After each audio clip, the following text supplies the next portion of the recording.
This was a really big biggie. Nathan Barrett knew absolutely nothing about her plans. Good grief.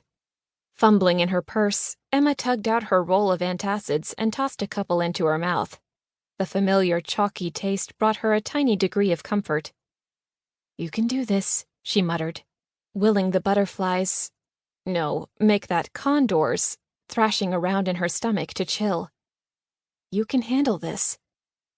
Even though she only half believed herself, she climbed out of her car. Leigh was already on the basketball court, talking with her brother. "Darn her," Emma muttered, slamming her car door. She should have known better than to trust her summer plans to Leigh Barrett. Leigh was funny and full of life, and great to be around, but she was also kooky and crazy, and often unreliable. The last character trait was the one Emma should have focused on when Leigh had brought up this idea about coming to Honey. She should have checked and double-checked these plans, like a bride planning a flawless wedding. But she hadn't questioned a thing. "You coward," she muttered to herself as she reached the outer corner of the sports court. She hadn't questioned Leigh simply because her friend had promised the solution to all her problems. Leigh had assured Emma that her brother needed a technical writer for the summer, and that the pay would be great. And when Emma had mentioned she'd need a place to stay, Leigh had had the answer to that one, too. Nathan had a nice apartment over his 3-car garage. What could be better? She'd be able to work on her dissertation in the evenings after she came home from Barrett Software. And she'd pick up some nice change to pay the never-ending college bills. What a dummy. She might as well tattoo the word SAP on her forehead. Just because she'd wanted this job to work out wasn't an excuse not to check her facts before leaving Austin and driving to Honey with Leigh. Her super-organized father would be appalled that she hadn't verified the plans. At the moment, jobless and homeless, she was pretty appalled, too. As she approached Leigh and her brother, she heard Leigh hastily explaining the situation while Nathan frowned. The man wasn't pleased. That much was obvious. He glanced in Emma's direction, then walked over and grabbed a t-shirt off a bench and pulled it on. "It's no big deal," Leigh was saying as Emma drew even with them. "It's a very big deal," Nathan shot back. He turned and looked at Emma. "Hello." Wow. Nathan was even better looking close up.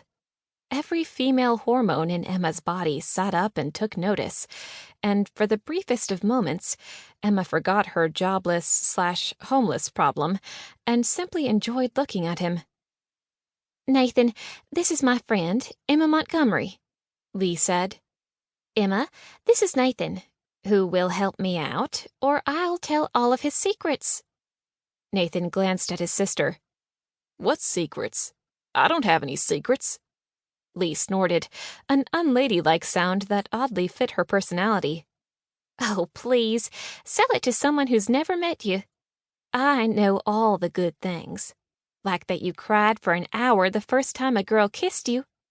Nathan frowned. "I was 6. "Or the time when you had a crush on Lindsay Franklin, so you kept calling her up, but when she'd answer, you'd hang up." "I was 11. Leigh put her hands on her hips and said, "Best of all, how about the time in high school when Mary Lou Delacourte's parents thought she was at a slumber party, when actually she was with you, and you two were—" "Stop." Nathan tipped his head and looked at Emma, humor gleaming in his amazing blue eyes. Despite being annoyed at his sister, there was a healthy dose of brotherly love obvious in his treatment of Leigh. He might not be happy with what she'd done, but he was being an exceptionally good sport about it. "Do you have any objections to being a material witness to a crime?" Emma laughed. "Under the circumstances, I completely understand." "Ha ha, like you'd ever do anything to me." Leigh leaned up and gave her brother a loud, smacking kiss on his cheek. "Geez, you're sweaty." "I was shooting hoops and not expecting company," he said. His gaze returned to Emma. "Sorry."